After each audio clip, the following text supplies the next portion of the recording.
أعوذ بالله من الشيطان الرجيم. بسم الله الرحمن الرحيم. الرحمن علم القرآن خلق الإنسان علمه البيان الشمس والقمر بحسبان والنجم والشجر يسجدان والسماء رفعها ووضع الميزان ألا تطغوا في الميزان وأقيموا الوزن بالقسط ولا تخسروا الميزان والأرض وضعها للأنام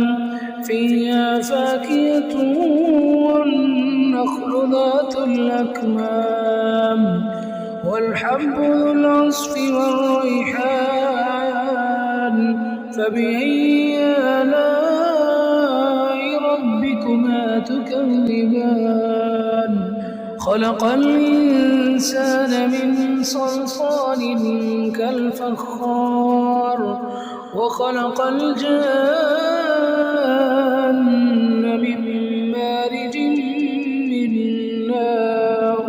فبأي آلاء ربكما تكذبان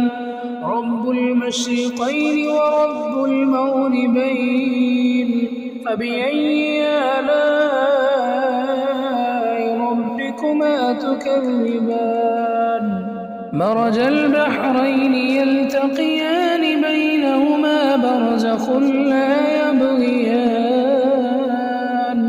فبأي آلاء ربكما تكذبان يخرج منهما اللؤلؤ والمرجان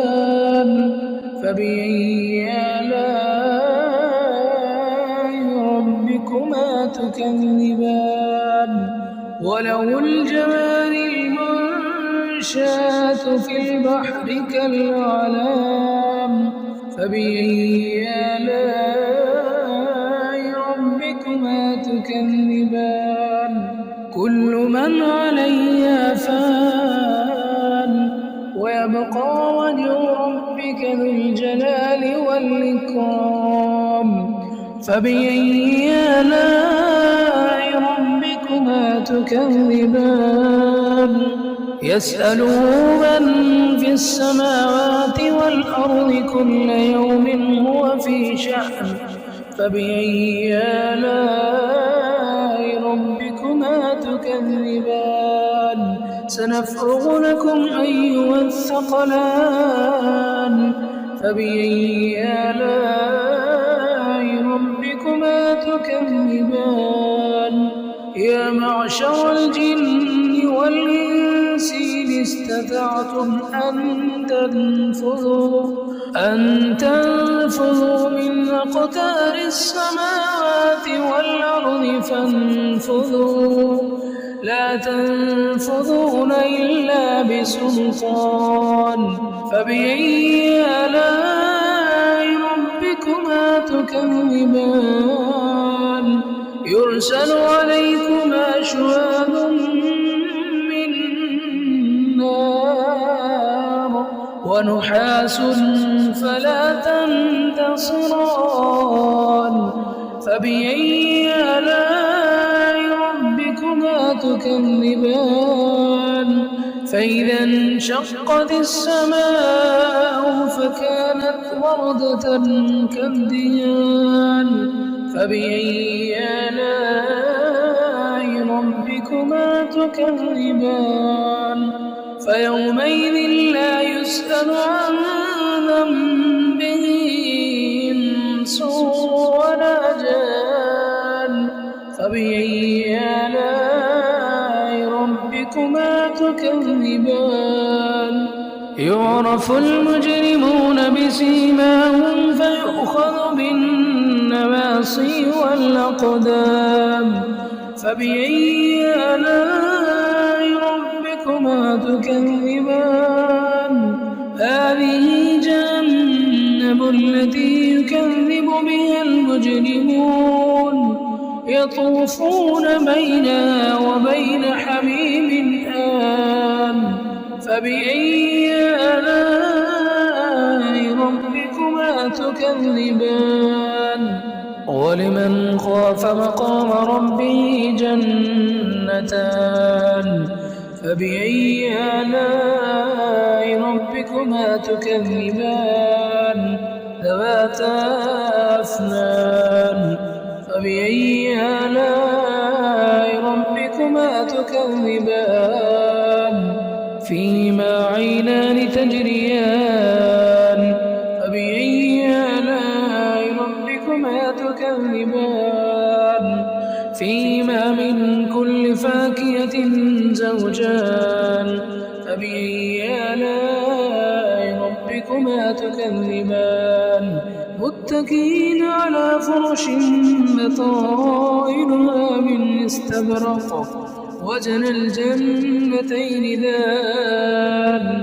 فبأي آلاء ربكما تكذبان فيهن قاصرات الطرف لم يطمثهن إنس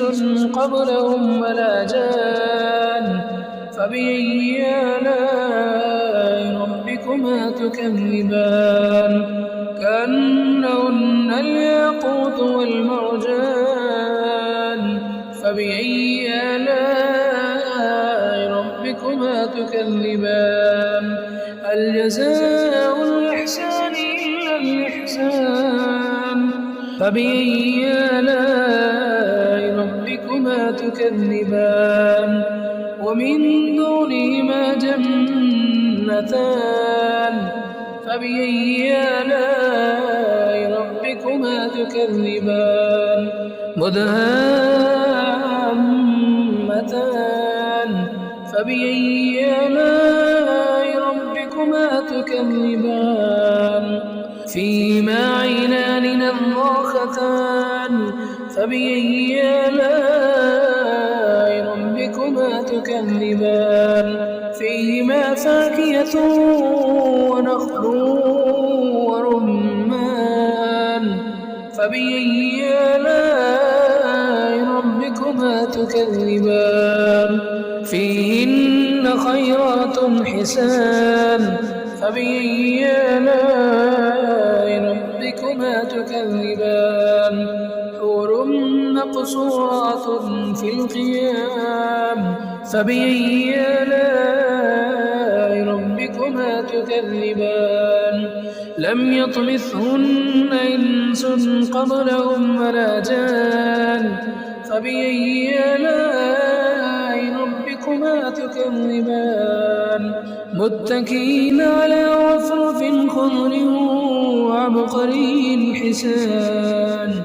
فبأي آلاء ربكما تكذبان تبارك اسم ربك ذي الجلال والإكرام